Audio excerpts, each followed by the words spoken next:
setiap bulannya karena ini darah kotor yang harus dikeluarkan oleh si wanitanya. Akan tetapi bagi ibu-ibunya yang tidak normal atau anak gadisnya yang tidak normal, darah tersebutlah yang nantinya dibuka, pintunya dibuka, si wanita yang memicu terhadap tumbuhnya kanker atau miom di dalam rahimnya. Jadi ibu-ibu apabila memiliki anak gadis atau ibu-ibunya sendiri yang datang bulannya tidak lancar, tolong jangan disepelekan.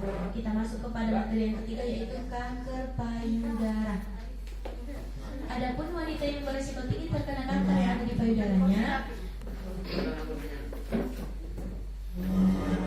nah kita masuk kepada kanker payudara Bapak Ibu.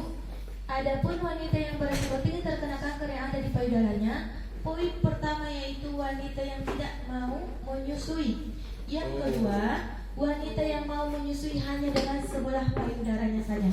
Jadi Bapak Ibu banyak kami temukan yang disusukan ini hanya sebelahnya karena bayinya yang tidak mau. Itu makanya Bapak Ibu apabila yang sebelahnya ini masih mengeluarkan cairan ASI, baik itu setetes 2 tetes ini harus dikeluarkan dengan cara dipompa. Jangan cuma dipecet-pecet doang, ini salah Ibu. Akan tetapi dikeluarkan dengan cara dipompa. Sebab nantinya Ibu, air ASI yang sebelahnya ini apabila tidak kita keluarkan, nantinya dia akan menyatu, dia akan menggumpal, dia tidak akan mengeluarkan cairan apa-apa lagi, akan tetapi timbullah bengkak. Setelah timbul nantinya bengkak di bagian payudaranya Bapak Ibu, dia akan timbul benjolan. Setelah timbul benjolan di bagian payudaranya, inilah yang mampu nantinya memicu tumbuhnya kanker di bagian payudaranya. Jadi Bapak Ibu apabila yang sebelahnya ini sudah kering atau sudah tidak mengeluarkan cairan apa-apa lagi, ini aman. Yang berbahaya di sini dia masih mengeluarkan cairan ASI, akan tetapi dibiarkan oleh si ibunya, tidak dikeluarkan dengan cara dipompa. Ini sangat berisiko tinggi terkena kanker yang ada di payudaranya. Rupanya Bapak Ibu, poin ketiga, obesitas atau kegemukan juga mampu memicu kanker di bagian payudaranya karena adanya penumpukan lemak di bagian payudaranya. Kita kenali dulu Bapak Ibu apa-apa saja gejala awal dari kanker yang ada di payudara. Poin pertama yaitu timbulnya benjolan di bagian payudaranya. Yang kedua, perubahan bentuk dan ukuran payudaranya. Yang ketiga, nantinya akan timbul ruam kemerahan di sekitar payudaranya serta akan tumbuh kutil-kutil di bagian payudaranya.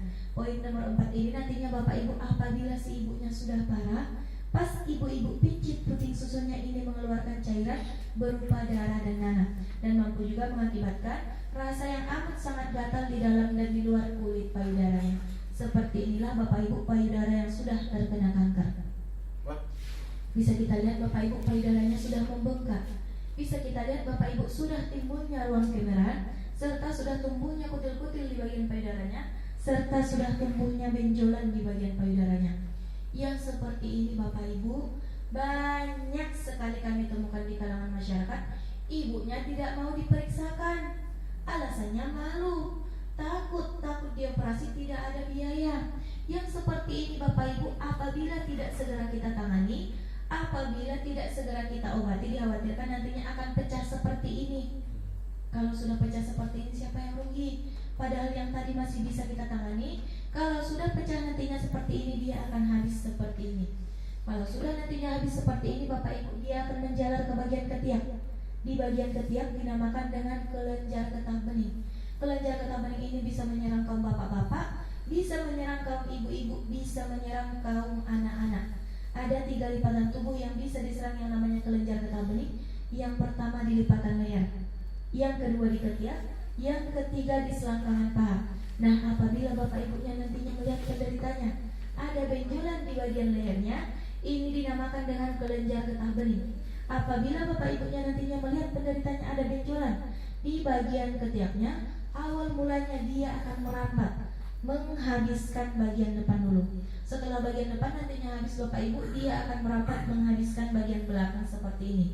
Yang namanya sel kanker Bapak Ibu, dia akan menjalar ke tubuh lainnya. Karena untuk kanker ini dia berada di posisi bagian sel tubuh manusia.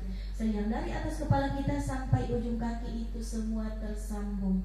Dan ini adalah penderita kanker payudaranya yang statusnya anak saudara, teman kerabat yang sudah terkena kanker. Silahkan nantinya daftarkan ke yayasan kami, karena dari yayasan ada sedikit dana bantuan untuk meringankan penderita kankernya.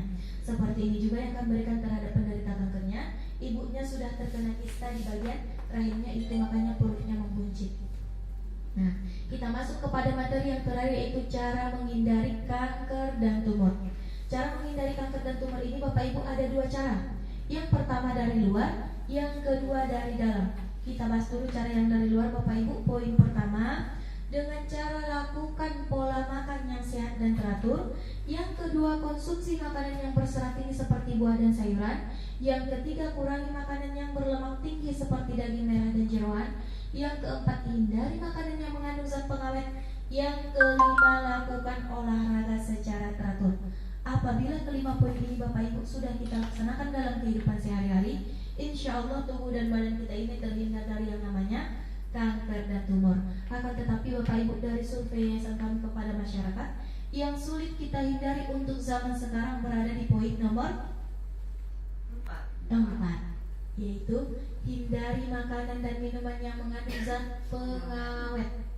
Apa sih Bapak Ibu makanan dan minuman untuk saat ini yang tidak ada lagi pengawetnya?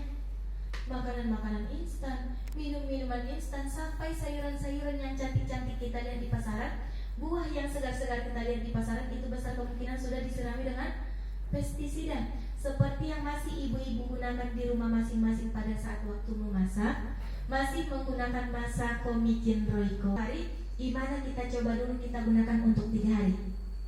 3 hari sanggup ya Bu ya?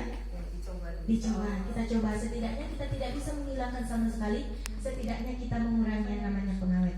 Nah, untuk bijinya gimana Bu, masih pakai? Enggak. Nah, micin yang harga 1000-an ini Ibu, dalam takaran kesehatannya kita gunakan untuk 14 hari. 14 hari Ibu. Akan tetapi kebiasaannya ibu-ibunya di rumah kadangkala suka dicampur micin lagi.